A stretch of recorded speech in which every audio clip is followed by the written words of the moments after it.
Hello and good morning, Saturday, everyone. I will just be sharing some news. It's a sad news for all of the artists and all of the musician. Meatloaf, master of operatic rock, dead at the age of 74. So I'll do anything for love, but I won't do that. Mark, one of the most stunning comeback in the rock history. Uh, Source of information is from Rolling Stone. Moving forward.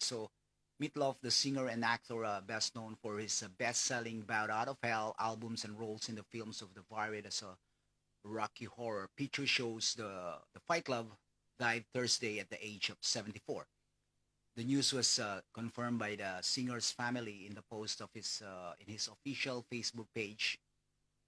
A cause of death was not been given, so our hearts are broken to announce that the incomparable Meatloaf passed away tonight, surrounded by his wife Deborah, daughter Pearl and Amanda, and close friends, the family wrote. So we know how much we meant to so many of you, and we truly appreciate of the love and support as we move through these times of grief and losing such as inspiring artists and a beautiful man.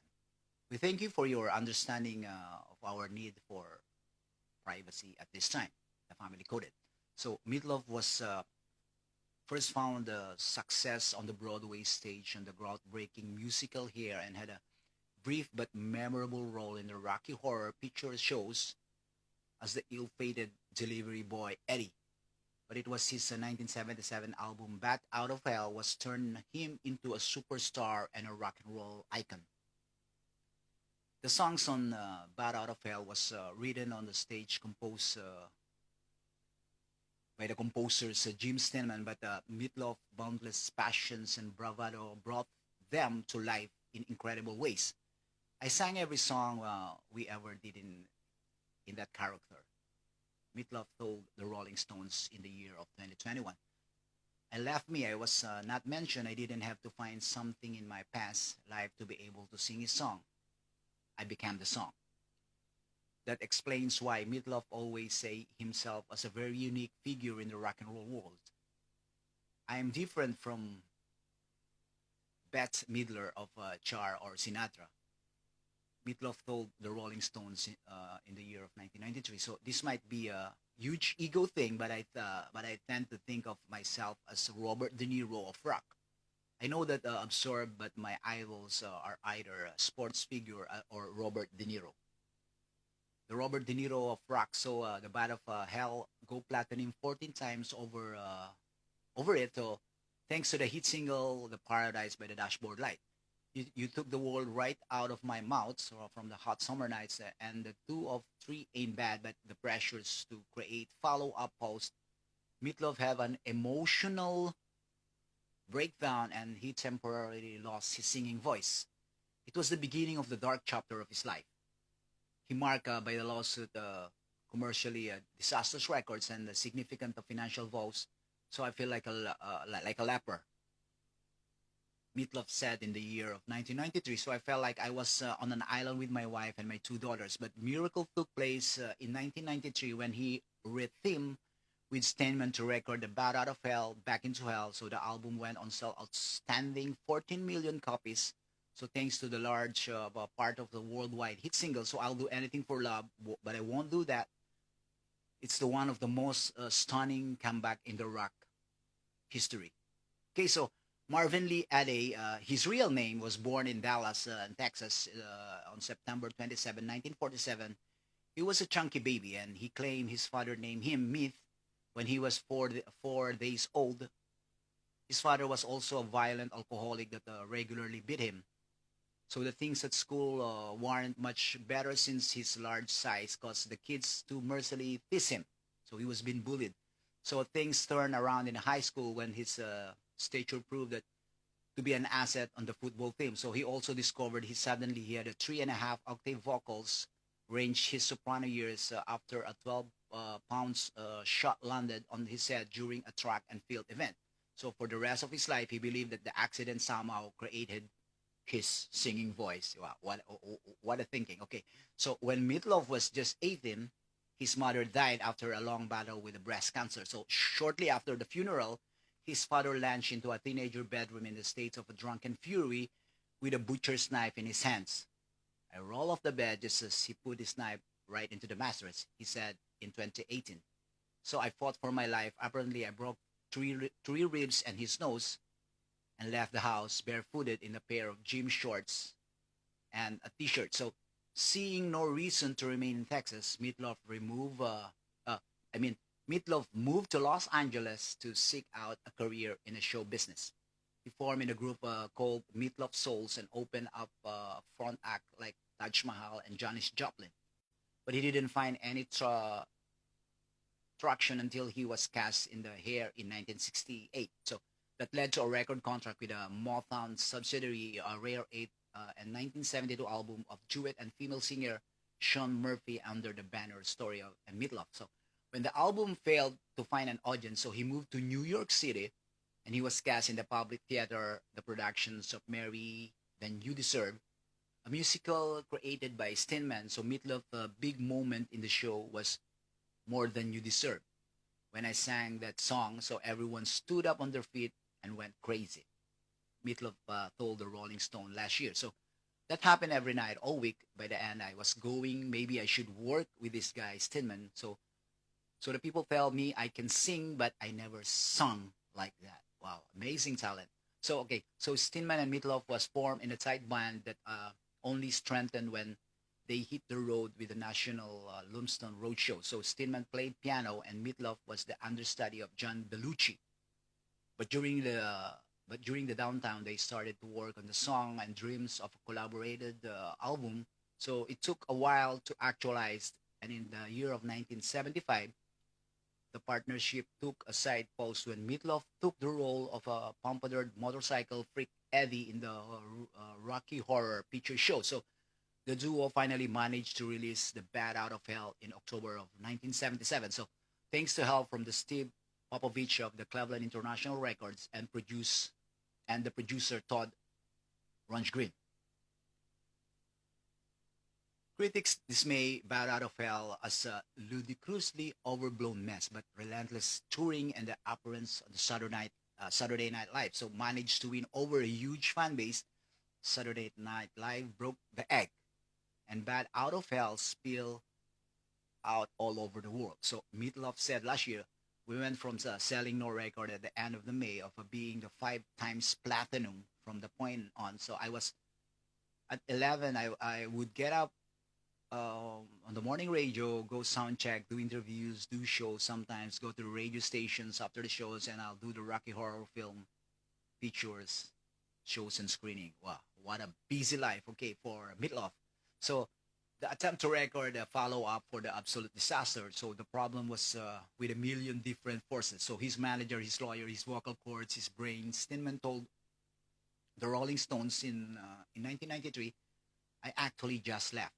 I spent 7 months trying to make follow-up to the Bat of Hell with him, and it was an infernal nightmare. He had lost his voice, he had lost his house, and he was pretty much losing his mind. By the time he emerged from the madness in the year of 1981 with the Dead Ringer, Meatloaf's fans had moved on, and the album was a huge commercial disappointment. So, follow-up album Midnight at the Last and the Midnight of the Lost and Found. I mean, so the Bad Attitude and the Blind Before. So, I stopped even worse, and Meatloaf wounded up declaring bankruptcy. It was a horrible. So, Meatloaf said in the year of 1993. The kids took a beating. My wife wouldn't try to write a check at the grocery stores, and they wouldn't take. So even though it was fine, so I just work. I always have, so no big deal. But I never stopped touring. So particularly in Europe, where he maintained a loyal audience and found acting works in a movie like Wayne's World's Leap of Faith and The Guns of Belly, Loose Handbag. So throughout his times, Steinman continued to write hits for the likes of Air Supply's Bonnie Tyler and Barbara Streisand. So after years of talk and false starts, he finally got back together, Meatloaf in the year of 1993, The Bat Out of Hell, Back into Hell. So Jim doesn't know this, that Meatloaf told Q before the album came out. So But a psychic told me that Jim was written his best stuff already, and he never write like that. So if it doesn't do 3 or 4 millions, I'll be a cold day in hell before they let us do another one. So the psychic was a bit off. So Bat of Hell 2 become the least likely hit album of the grunge era and the lead of single. So I'll do anything for love, but I won't do that.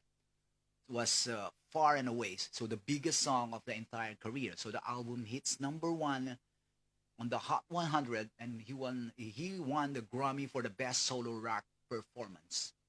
Meatloaf was suddenly a household name again. So and he landed acting jobs in everything from Spice World to Nash Bridge, including the memorable role of the Robert Beach Tits in the Paulson in a Fight Night or the Fight Club.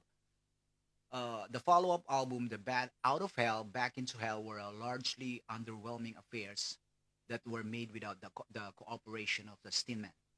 And their attempt to craft a true bat tree fell apart when Steinman had a stroke.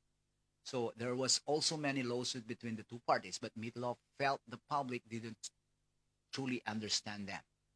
We never sued each other, no matter what people write. He said in the year of 2021. So it's a fucking lie to say otherwise. I never sued Jim. Jim never sued me. He say. So our managers sued each other, but my heart never sued Jim. And I know Jim Jim's hearts never sued me.